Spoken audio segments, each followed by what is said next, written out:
Hello mga papi, for the continuation of our vlog. Ito pa yung isa kong binili from Shopee. Pang gym din to mga papi. Ayan. Buksan natin. Wala pa yung gunting.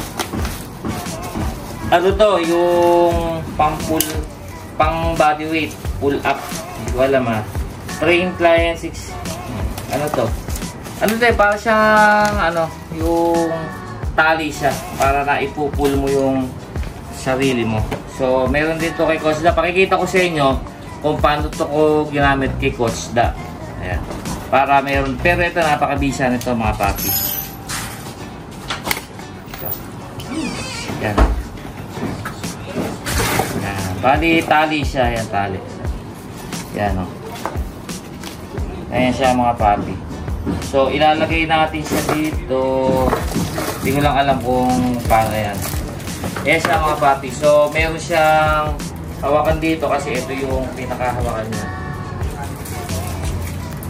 So, ito yung siguro yung ano. Hindi ko alam kung para saan to. So, meron na siyang lagayan. Ayan. Ito yung ano niya. Tingnan natin kung saan natin mailalagay. Pero ang kapal niya mga papi. Siguro dito to. Ang kapal niya. Kasi tuturuan kami, workout kami ng mga bata ako dito. Ayan. Tapos, ito yung pinaka-handle niya. Handle grip niya mga bata. Ayan, i-adjust yan. Ayan, adjust natin.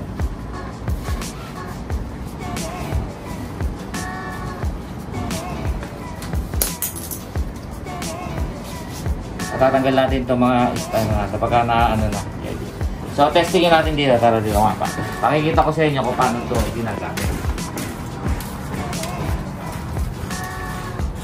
So, dito mo siya lalagay mga papi.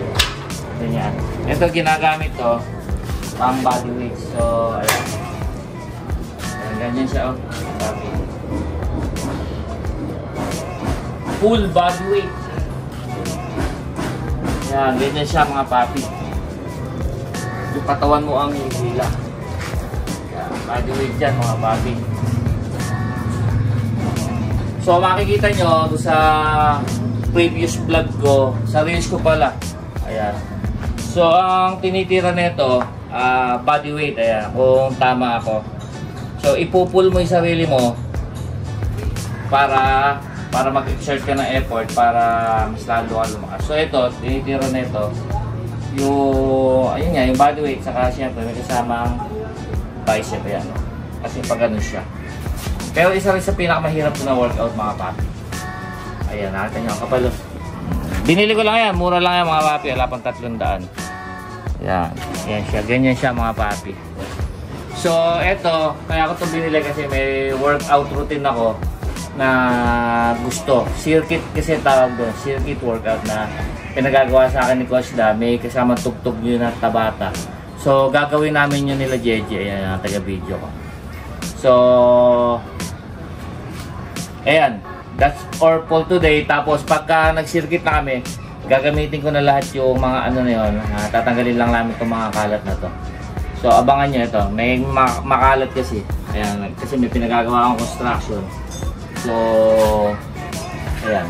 Mga papi. So, lalagay ko ulit yung link sa description box at sa comment section para diretso check out na kayo mga papi. Bye bye mga papi.